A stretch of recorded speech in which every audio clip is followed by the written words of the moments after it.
In our last episode with Justin Bronk, we reviewed the last few weeks of exchanges between the Trump administration, the EU, and the Zelensky government, highlighted by Trump calling the Ukrainian president a dictator and blaming him for his country getting invaded. In the wake of that, it seemed that cooler heads might prevail as President Trump more or less retracted his statement that Zelensky was a dictator, quipping, "Did I say that?" when asked about it by a reporter. And as Zelensky traveled to the White House to talk to Trump face-to-face, hopes were high that more productive negotiations might emerge. Now, regular viewers have heard me talk about how I love my Ridge wallet for years, even before they were a sponsor of this channel. I've never looked back since I ditched my bulky dad wallet for the streamlined Ridge. The Ridge wallet holds up to 12 cards, is RFID blocking, and scratch resistant. And now that the golf season's upon us once again, I'm ready to use the Ridge cash strap to hold my winnings for my buds and my regular group. The Ridge wallet comes in all kinds of colors and designs, so you're sure to find something that matches your style. And there's never been a better time to get your Ridge because right now, their once-a-year anniversary sale is back. From wallets to phone cases to luggage, including MagSafe gear, Ridge has you covered, backed by a lifetime warranty and a 99-day risk-free trial. So go to ridge.com/Ward Carroll and get up to 40% off. Again, that's ridge.com/Ward Carroll for up to 40% off. The link is in the episode description and pinned to the top of the comments, so check it out. Now, as we've seen over the last few decades, Oval Office press availabilities are normally very calm events with all parties saying all the right things and smiling for the cameras. That's not what happened today. Here are a few of the key moments in what became a full-up argument. You've allowed yourself to be in a very bad position, and he happens to be right about it. From the very beginning of the war, you're not in a good position. You don't have the cards right now.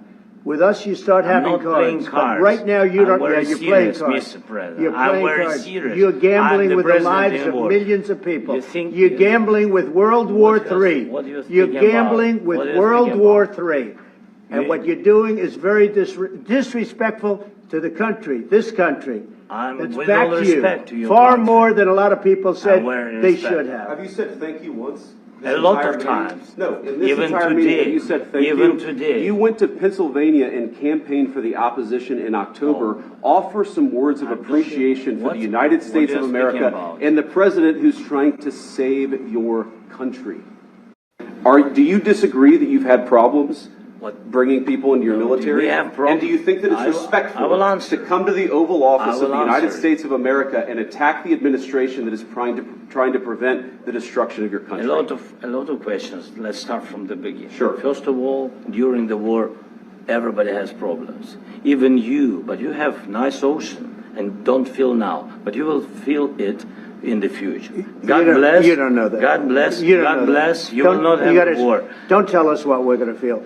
We're trying to solve a problem. Don't tell us what we're going to feel. I'm not telling you. Because you're in no position to dictate that. Remember this. I'm not dictating. You're in no position to dictate what we're going to feel.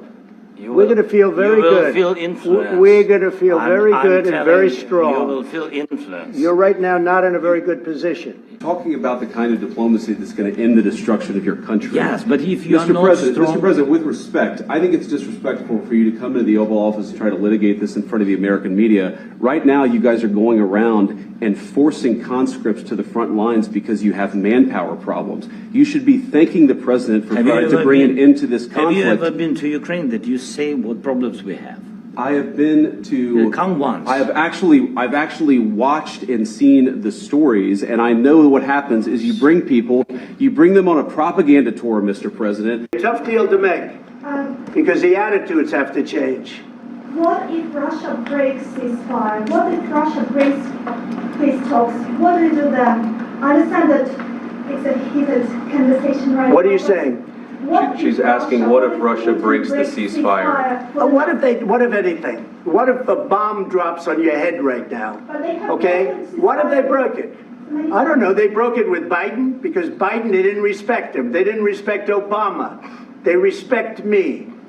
Let me tell you, Putin went through a hell of a lot with me. He went through a phony witch hunt where they used him and Russia.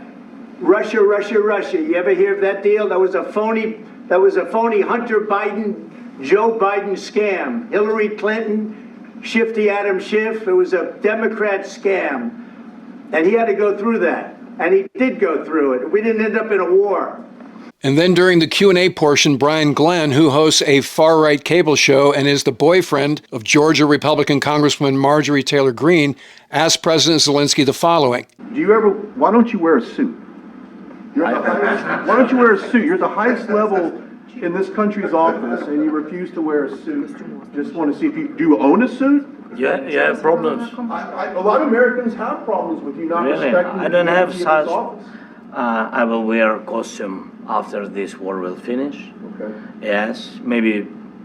Well, Maybe something maybe like this? something like Yes, yours. sir. Yes. That'd be great. Maybe something better. I don't know. We will see. Maybe something cheaper than yeah. Thank you. Thank you for. As the meeting broke up, President Zelensky gave a thumbs up while President Trump looked visibly frustrated as Vice President Vance offered him a pat of encouragement. The follow-on press conference that was supposed to happen was canceled, and President Zelensky left the White House. It's unclear whether that was his decision or President Trump asked him to leave. Shortly after that, President Trump posted the following on Truth Social. We had a very meaningful meeting in the White House today.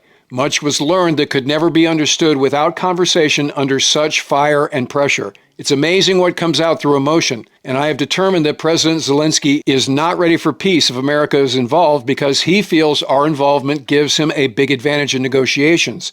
I don't want advantage, I want peace. He disrespected the United States of America in its cherished Oval Office. He can come back here when he is ready for peace.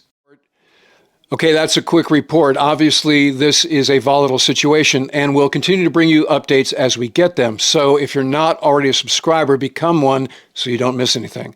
And in the meantime, I look forward to talking to you again very soon.